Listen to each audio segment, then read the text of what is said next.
ध्येय टीवी के daily MCQ कार्यक्रम में आप सबका स्वागत है। शुरू करते हैं आज का पहला सवाल। G20 शिक्षा मंत्रियों की बैठक का आयोजन कहाँ किया गया है? आपके ऑप्शंस हैं ए सिंगापुर, बी थाईलैंड, सी मलेशिया या फिर डी इंडोनेशिया।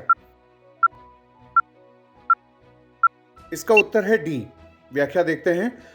भारत सरकार के शिक्षा मंत्री धर्मेंद्र प्रधान ने हाल ही में बाली यानी इंडोनेशिया में G20 शिक्षा मंत्रियों की बैठक को संबोधित किया है। भारतीय शिक्षा मंत्री ने साझा चुनौतियों से निपटने हेतु शिक्षा का उपयोग करने के लिए मिलकर काम करने का आह्वान किया है। साथ ही उन्होंने और भी अधिक सुदृढ़ और समावेशी शिक्षा यानी इंक्लूसिव एजुकेशन और कौशल प्रशिक्षण परिवेश यानी स्किल ट्रेनिंग इकोसिस्टम बनाने की दिशा में भारत की तीव्र प्रगति पर भी प्रकाश डाला। धर्मेंद्र प्रधान ने G20 शिक्षा मंत्रियों की बैठक से इतर कई द्विपक्षीय बैठकें यानी बाइलैटरल मीटिंग्स भी की। उन्होंने यह भी कहा कि पहुंच, समानता, गुणवत्ता, किफायती और जवाबदेही के मूलभूत सिद्धांतों पर आधारित राष्ट्रीय शिक्षा नीति 2020 आजीवन सीखने के अवसरों को बढ़ावा देने और G20 के साझा विजन को साकार करने के लिए भारत का मार्गदर्शक है। अब बात करते हैं दूसरे सवाल की। The national homeopathy research institute in mental health, जो अभी सुर्खियों में था, कहाँ स्थित है? आपके ऑप्शंस हैं ए उत्तर प्रदेश, बी केरल, सी नई दिल्ली या फिर डी महाराष्ट्र। इसका उत्तर है बी। व्याख्या देखते हैं। भारत सरकार के केंद्रीय आयुष मंत्री सर्बानंद सोनोवाल ने हाल ही में केरल के कोट्टायम स्थित राष्ट्रीय मानसिक स्वास्थ्य के होम्योपैथी अनुसंधान संस्थान में स्नातकोत्तर छात्रों यानी जो पोस्ट ग्रेजुएट स्टूडेंट्स हैं उनके लिए छात्रावास ब्लॉक्स का उद्घाटन किया है। छात्रों को विश्व स्तरीय सुविधाएं प्रदान करने के अंतर्गत 21 करोड़ रुपए के स्वीकृत बजट के साथ लड़के और लड़कियों दोनों के लिए स्नातकोत्तर छात्रावास ब्लॉक का निर्माण किया गया है। मानसिक स्वास्थ्य का राष्ट्रीय होम्योपैथी अनुसंधान संस्थान केंद्रीय होम्योपैथी अनुसंधान परिषद के तहत एक प्रमुख संस्थान है, जो आयुष मंत्रालय के तहत एक शीर्ष शोध संगठन है, जो लगभग 5 दशकों से गुणवत्तापूर्ण मानसिक स्वास्थ्य सेवाएं यानी मेंटल हेल्थ सर्विसेज प्रदान करता है। अब बात करते हैं तीसरे सवाल की।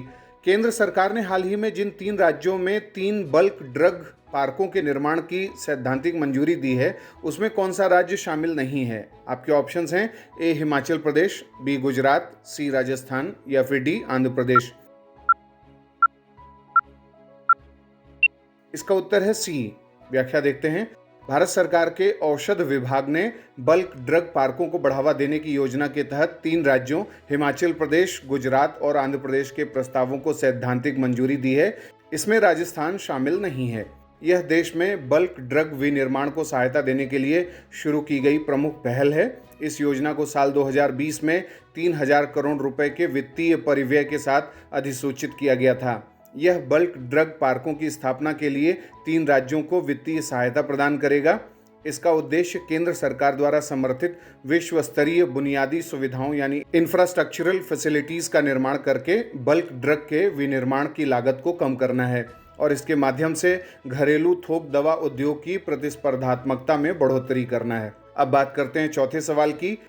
टीके माधवन के संबंध में निम्नलिखित कथनों पर विचार करें। पहला, टीके माधवन एक सुप्रसिद्ध दक्षिण भारतीय स्वतंत्रता सेनानी थे, जिन्होंने वाइकोम सत्याग्रह में महत्वपूर्ण भूमिका निभाई थी। दूसरा, वो एक भारतीय समाज सुधारक, पत्रकार और क्रांतिकारी थे, जो श्री नारायण धर्म परिपालन यानी SNDP से जुड़े थे। उपरोक्त में से कौन से कथन सत्य हैं? ए केवल 1, बी केवल 2, सी 1 और 2 दोनों या फिर डी न तो 1 न ही 2। इसका उत्तर है सी। व्याख्या देखते हैं। आज दक्षिण भारत के सुप्रसिद्ध स्वतंत्रता सेनानी टीके माधवन की बर्थ एनिवर्सरी है। 1924 के वाइकोम मंदिर सत्याग्रह के नेता के रूप में टीके माधवन को प्रसिद्धि मिली थी। हरिजनों के मंदिर प्रवेश को लेकर यह सत्याग्रह 20 महीनों तक चला था और इसमें माधवन गिरफ्तार भी किए गए थे। टीके माधवन ने तिरुनेलवेली में गांधी जी से मुलाकात की थी और वाइकोम की यात्रा करने के लिए उन्हें मनाया था।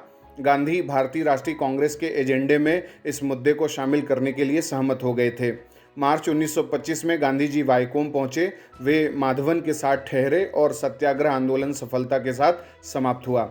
टी.के. माधवन केरल के प्रसिद्ध समाज सुधारक और हरिजन नेता थे। उनके ऊपर दादा भाई नौरोजी, स्वामी विवेकानंद, गांधी जी के विचारों का और श्रीमद् भगवद गीता का भी बहुत प्रभाव था। अब बात करते हैं आज के 5वें और अंतिम सवाल की। आईएनएस विक्रांत के संबंध में निम्नलिखित कथनों पर विचार करें। पहला, INS Vikrant steel authority of India limited यानी सेल के स्पेशल स्टील से निर्मित है। दूसरा, स्वदेशी aircraft carrier INS Vikrant Cochin shipyard limited से 2 सितंबर 2022 को भारतीय नौसेना में शामिल किया गया है। उपरोक्त में से कौन से कथन सत्य हैं? ए केवल 1, बी केवल 2, सी 1 और 2 दोनों, या फिर डी न तो 1 न ही 2। इसका उत्तर है सी। व्याख्या देखते हैं। भारत के प्रधानमंत्री की उपस्थिति में स्वदेशी aircraft carrier INS Vikrant Cochin shipyard limited से 2 सितंबर 2022 को भारतीय नौसेना में शामिल किया गया है। भारत के पहले स्वदेशी विमान वाहक पोत चालू होना भारत की आज़ादी के 75 साल के अमृत काल के दौरान देश के लिए एक महत्वपूर्ण अवसर है और यह देश के आत्मविश्वास और कौशल का भी प्रतीक है। यह स्वदेशी विमान वाहक पोत देश के तकनीकी कौशल और इंजीनियरिंग कौशल का प्रमाण है। विमानवाहक युद्धपोत बनाने में भारत की आत्मनिर्भरता की सक्षमता का प्रदर्शन, देश के रक्षा स्वदेशीकरण कार्यक्रमों और मेक इन इंडिया अभियान को यह सुदृढ़ करेगा। आईएनएस विक्रांत के चालू होने के साथ भारत विश्व के उन विशिष्ट देशों के क्लब में शामिल हो गया है जो स्वयं अपने लिए विमानवाहक बना सकते हैं। देश की सार्वजनिक क्षेत्र की महारत्न स्टील उत्पादक company steel authority of India limited ने देश के पहले स्वदेशी रूप से निर्मित एयरक्राफ्ट कैरियर आईएनएस विक्रांत के लिए सारी डीएमआर ग्रेड स्पेशलिटी स्टील की आपूर्ति की है। कंपनी ने इस बड़ी उपलब्धि को हासिल करने के साथ आत्मनिर्भर भारत के निर्माण की दिशा में भागीदारी निभाते हुए भारतीय नौसेना के इस पहले स्वदेशी एयरक्राफ्ट कैरियर के निर्माण के लिए करीब 30,000 ton DMR grade speciality steel की आपूर्ति की है।